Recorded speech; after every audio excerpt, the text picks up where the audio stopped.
Bonjour et bienvenue en ce jour sur le sommet, le podcast de l'actualité de ce 29 octobre, venant de gloire, venant de grâce, le ciel qui se renouvelle et le ciel qui s'ouvre. Sur Patrie Info, nous en ce jour. Soyez bénis en ce jour et beaucoup de courage et soyez toujours enthousiasmés dans votre boulot et soyez toujours objectifs. Voilà. Nous saluons comme ça Bamako, Bangui, le Tchad, Djamena et Lusaka, Ouagadougou, Abidjan et Yaoundé Douala 237. Et nous saluons Guinée-Conakry, Guinée-Bissau et Bamako aussi. Et nous saluons Dakar, le Sénégal, et France, Paris, Belgique, Luxembourg et les États-Unis d'Amérique et bien d'autres qui nous suivent à travers le monde.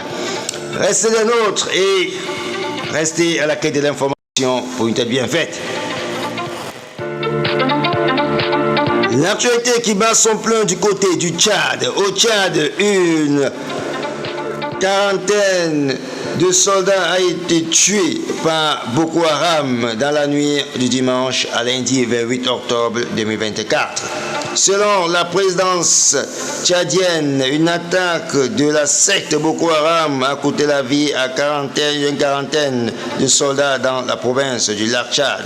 Cette attaque nocturne survenue dans le département de Kaya est plus meurtrière subie par l'armée tchadienne ces dernières années.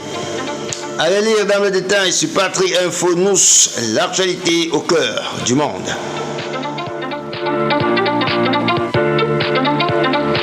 L'actualité qui bat son plein toujours du côté des États-Unis d'Amérique. Le candidat républicain Donald Trump devant la jeunesse du vice-président démocrate Kamala Harris dans la moyenne des sondages nationaux de l'agrégateur Real Clear Polling pour la première fois depuis août. Lundi matin, Trump menait d'un cheveu et il avait 0,1 point d'avance avec 48,5% contre 48,4% pour Harris. Les sondages mesurent le vote populaire et un candidat peut remporter ce vote mais perdre l'élection s'il ne parvient pas à obtenir 270 des 538 votes du collège électoral et un nombre basé sur les délégués de chaque État au Sénat et de la Chambre des représentants. Allez lire dans le détail sur Patrie Info Nous et l'UNAM d'information et restez des nôtres. Au Cameroun, l'opposition, selon le MRSC, dès qu'il tente de renforcer sa présence dans une localité, le Rassemblement démocratique du peuple camerounais, en abrégé RDPC, soutenu par les autorités administratives et policières et instrumentalisent les ressources de l'État pour entraver l'expression et l'implantation du parti. Allez lire dans le détail pourquoi est-ce que le MRC, voilà, proclame cela et restez des nôtres.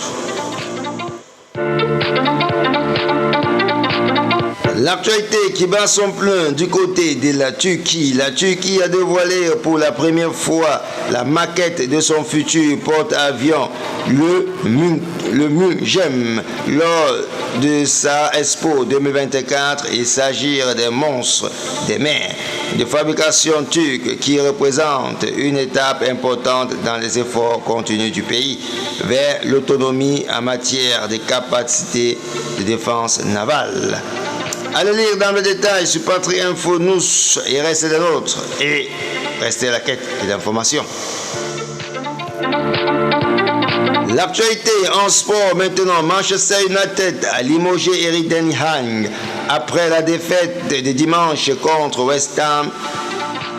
Ten Hag a été informé de la décision lundi matin. Cela met fin à ses 2 ans et demi à la tête des Diables Rouges.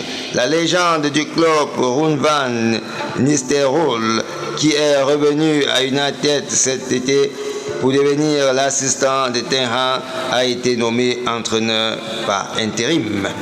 Allez lire dans l'information sur Patrie Info Nous et le sommaire. Et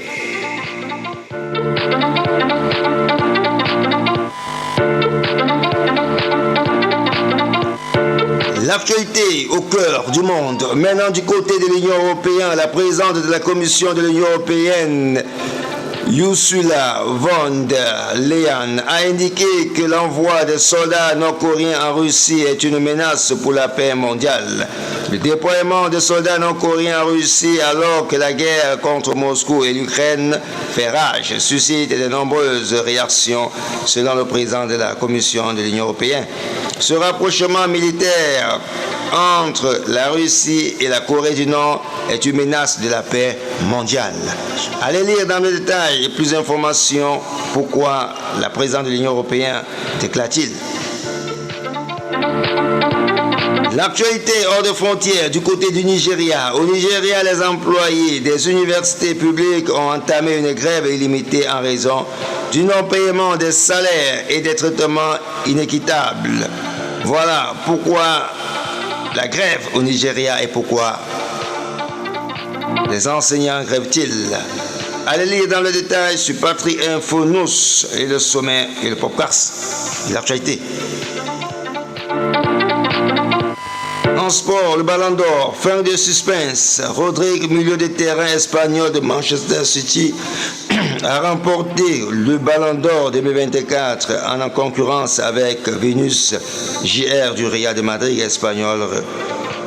Rodrigue a remporté le Ballon d'Or 2024, auteur d'une saison folle avec Manchester et Roja espagnol. Rodrigue s'est offert le Ballon d'Or et une première dans sa carrière à 28 ans. L'Espagnol succède à Lionel Messi, vainqueur du trophée l'an dernier. Allez lire dans des informations sur Patrick Info News et restez des nôtres au cœur de la nation. Excellente journée à tous et portez-vous très bien.